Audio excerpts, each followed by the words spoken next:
Est-ce que c'est le moment où Vladimir Poutine s'enhardit ? On va reparler de ses difficultés à lui, parce qu'il y en a aussi à l'intérieur, et notamment la difficulté de trouver des soldats. Mais écoutez-le, sur cette espèce de menace toujours montante à l'égard de l'Occident, en particulier sur les armes à longue portée. Il répond à ce journaliste très porte-serviette, très larmant, il s'appelle Zaroubine.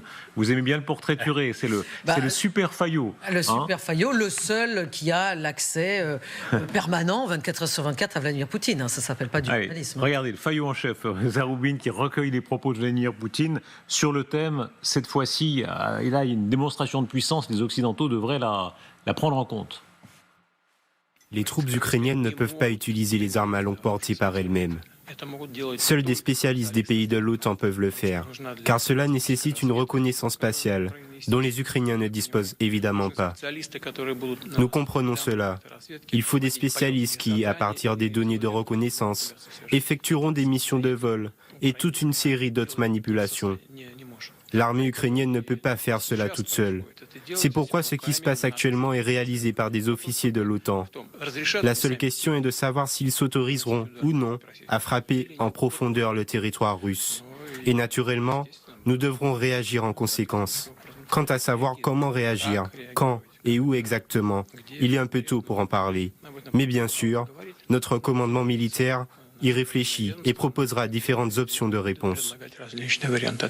Voilà. Est-ce qu'il y a un lien, le fait que Poutine s'offre un nouvel allié aussi visible que la Corée du Nord et aussi contractuel maintenant, puisqu'il faut le rappeler, la Douma a voté un traité stratégique qui rappelle ce que la France avait avec la Pologne, par exemple, avant 1939, qui fait que la France a dû entrer en guerre le 3 septembre à 5 heures de l'après-midi parce que l'Allemagne nazie avait envahi la Pologne. On a là un lien, cette fois, vraiment organique, contractuel avec la Corée du Nord. On rappellera qu'il y a 1600 missiles nord-coréens tirés avec des Nord-Coréens, notamment, sur place, qui sont tombés sur l'Ukraine. Donc, quand il parle du danger de missiles étrangers tapant le soldat Russie, c'est quand même lui qui a très largement commencé avec les Nord-Coréens. Maintenant, juste un mot, moi, je veux dire, dans tout ce qui se passe actuellement, moi, ce qui m'inquiète, ce sont tous les travaux qui sont en cours depuis un certain temps maintenant dans le centre d'essai nucléaire de Nouvelle-Zembla. Et il ne serait pas surprenant que dans quelques temps, peut-être quelques semaines, on assiste à des essais nucléaires russes. Et ça, ce serait effectivement, j'allais dire, une vraie déflagration au sens premier. Donc des essais nucléaires réels. Oui, pas des simulations informatiques, etc., comme ça arrive souvent maintenant. Faire, les Russes, c'est ça. Pas la capacité. Mais voilà, on sait que le centre d'essai de Nouvelle-Zembla travaille à marche forcée pour le mettre en état de réaliser des essais le plus vite possible. Et les Russes ont besoin de ces essais non seulement pour faire une démonstration, parce qu'ils ont vraiment envie de montrer qu'ils sont sérieux, mais ils en ont besoin parce que justement, ils n'ont pas la capacité de faire les essais informatiques que les Américains font en permanence. Et c'est grâce à ça que les Américains peuvent être plus ou moins sûrs de l'efficacité de leurs armes.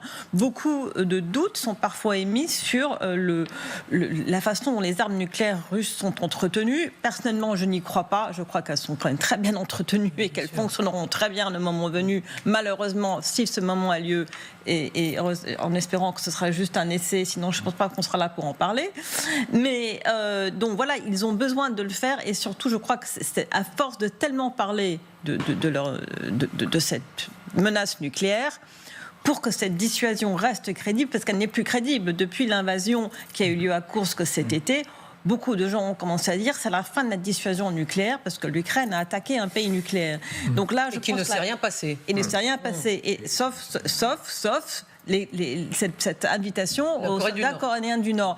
Donc là, je suis entièrement d'accord avec Michel. Il y a de fortes chances qu'on voit un essai nucléaire russe, que ce soit à Novaya Zemlya ou au-dessus certains parlent au-dessus de la mer Noire pour faire encore plus peur. Ça j'y crois un petit peu moins.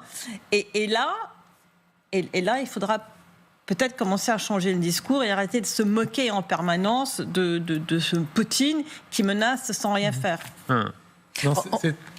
Pardon. Les propos de Vladimir Poutine qu'on vient d'entendre sont des propos qu'il répète en permanence. Oui. C'est-à-dire de dire que si l'Ukraine reçoit l'autorisation de frapper dans la profondeur de la Russie, eh bien, ça, c'est pas neuf. Ça sera considéré comme de la co-belligérance. En revanche, ce qui est neuf, c'est l'histoire des essais nucléaires et c'est effectivement l'alliance avec les Nord-Coréens. Oui, mais ce que dit Vladimir Poutine, toujours avec cette pointe d'ironie, et je crois que ça, il faut le souligner, c'est que toujours pour dire que les Ukrainiens seuls sont incapables de faire quoi que ce soit et que si ces frappes ont lieu, elles ont lieu parce que c'est les Occidentaux et notamment les Américains qui les renseignent et qui techniquement leur permettent de faire ces frappes. Donc ça, c'est vraiment répétitif de la part de Vladimir Poutine pour toujours humilier les Ukrainiens.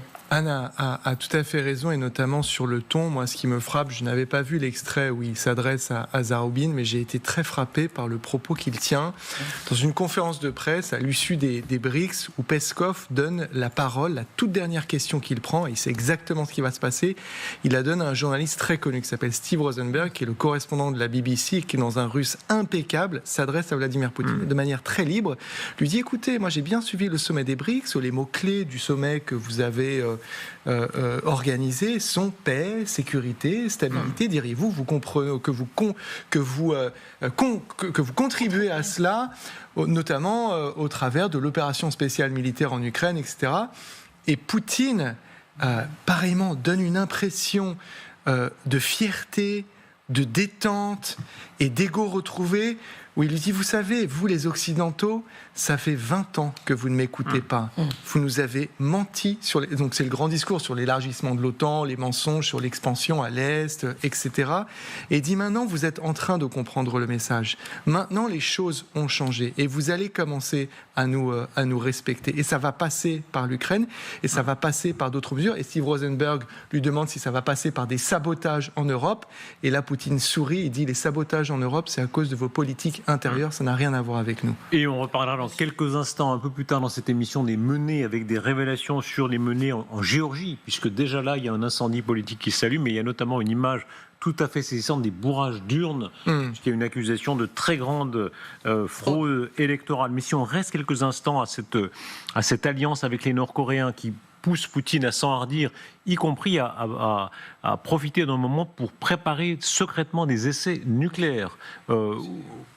Oui, parce que l'expertise des Nord-Coréens, elle est réelle en matière nucléaire. Les confrères qui sont allés visiter des installations soi-disant civiles nucléaires en Iran disaient tous que toutes les usines étaient bourrées de Russes et de Nord-Coréens. Donc c'est pas d'hier qu'ils travaillent ensemble. Et aujourd'hui, il y a effectivement ces deux puissances nucléaires, la Russie, la Corée du Nord, vous rajoutez la Chine, ça en fait une troisième, l'Iran qui l'a bientôt, ça en fait une quatrième. Donc on a souvent eu tendance à se moquer de la Corée du Nord parce qu'effectivement, avec ces défilés un peu grotesques, en plus on sait que les gens meurent quasiment de faim, donc on a tendance à considérer que c'est une espèce de goulag à ciel ouvert et que c'est pas très dangereux. Mais là, non, il y a d'un côté l'implication industrielle, Michel Goyal rappelait, près de 3 millions d'obus qui ont été livrés aux Russes. Deuxièmement, l'arme nucléaire. Troisièmement, le contingent. Ça commence à être une menace vraiment sérieuse. Il faut rappeler à quel point les Ukrainiens, ces derniers temps encore, ça a été une déclaration de Zelensky, dit nous avons renoncé par erreur au nucléaire. On n'aurait pas dû le faire. Oui, on nous avait promis la protection en échange. Leurs armes nucléaires. Ils ont rendu leurs armes nucléaires. Mais je pense que, si vous voulez, il y a un peu de réécriture de l'histoire. C'est-à-dire que, bien évidemment, qu'il y a une trahison qui est absolument infâme autour du mémorandum de Budapest, avec les garanties apportées par les Américains, les Britanniques, etc. Mais ça laisse croire que les Ukrainiens auraient pu garder les armes nucléaires et les utiliser. Les armes étaient soviétiques, seuls les Russes auraient pu les actionner. C'est pas parce qu'ils les avaient sur leur territoire qu'ils auraient pu s'en servir. Donc il y a un petit peu d'ambiguïté autour de cette question qui est volontairement entretenue. En revanche, je suis totalement d'accord avec le sentiment de trahison lié à ce qui était prévu par cet accord, à savoir la préservation et la protection de l'intégrité territoriale de l'Ukraine en échange du renoncement au positionnement de ces armes sur leur territoire. Mais effectivement, le sentiment de trahison des Ukrainiens est utilisé aujourd'hui politiquement. Oui. L'axe, vous employez, Guillaume, ce mot d'axe. Quand on récapitule ce qu'ils ont gagné dans cet axe, une grande partie d'ailleurs est liée aux BRICS, les soldats nord-coréens, combien seraient-ils d'après le renseignement ukrainien? En tout cas, ils sont quelques milliers déjà. 10 à 12 000. Les 3 millions d'obus nord-coréens, parce que ça, c'est une donnée extrêmement importante. Les drones Shahid et les missiles iraniens. Ah oui. Et ces Et derniers les jours missiles encore, nord-coréens. il y a des civils ukrainiens qui sont morts sous le feu de ces Missiles. Shahed drones. Les composants électroniques chinois. Et puis on peut ajouter à ça les armes chinoises clandestines. Ça fait quand même une très grande liste, très concrète, très efficace que la Russie gagne avec ses puissances. Oui, mais ça a sauvé la Russie. Ça a sauvé militairement la Russie avec la mobilisation d'octobre 2022. Mais sans les millions d'obus nord-coréens, alors la guerre peut continuer, mais la progression russe que l'on constate, elle se fait à coup d'obus en fait. L'arme principale dans la guerre de position, c'est l'artillerie. Et donc, ce qui a changé la donne, c'est les millions d'obus. 3 millions, c'est énorme, il faut bien comprendre ça. C'est plus que toute notre production de pays occidentaux réunis. C'est 6 mois de consommation pratiquement. Allez, c'est au moins 3-4 mois de consommation. Est-ce que vous y attendiez? Est-ce que vous-même, vous avez fait de la planification, oui, vous, notamment, hein? Non, c'est vrai, vous avez tout fait. C'est simple, dans l'armée française, vous avez à peu près tout fait. Et vous avez notamment fait de la planification. On vous aurait dit il y a 2 ans que la Corée du Nord donnerait davantage d'obus que tout l'Ouest réuni. Est-ce que vous y croyez? Non, je pensais non, parce qu'encore on était dans une situation. La Russie. Donc vous-même, ça vous a surpris?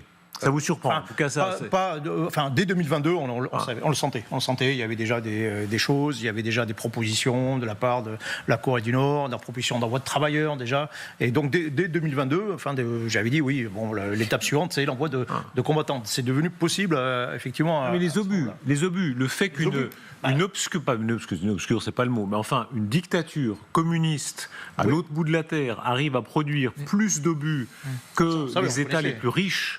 L'Europe, quand même, les États-Unis d'Amérique, quand on regarde les PIB qui s'accumulent. On a un pays qui se prépare à la guerre et de l'autre côté, on a des pays qui ont réduit leur budget de défense. Un pays qui est en guerre. Il n'y a toujours pas eu de traité de paix avec la Corée du Sud depuis 1953, c'est ça? Oui.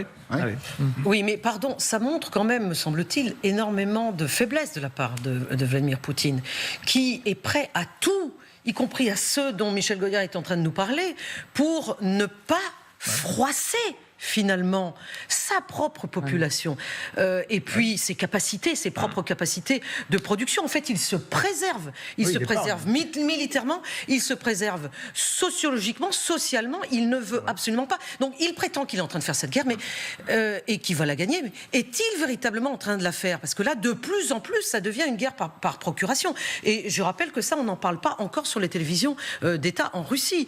Alors que les Russes sont lassés de cette guerre dans la société russe. Et ça, Vladimir Poutine le sait. Et il y a un problème de mobilisation. La mobilisation, elle date de septembre 22. Il n'y a pas eu une seconde vague de mobilisation en Russie aujourd'hui. Donc, c'est pour remédier à tous ces problèmes qu'on a droit à ces soldats de Corée du Nord.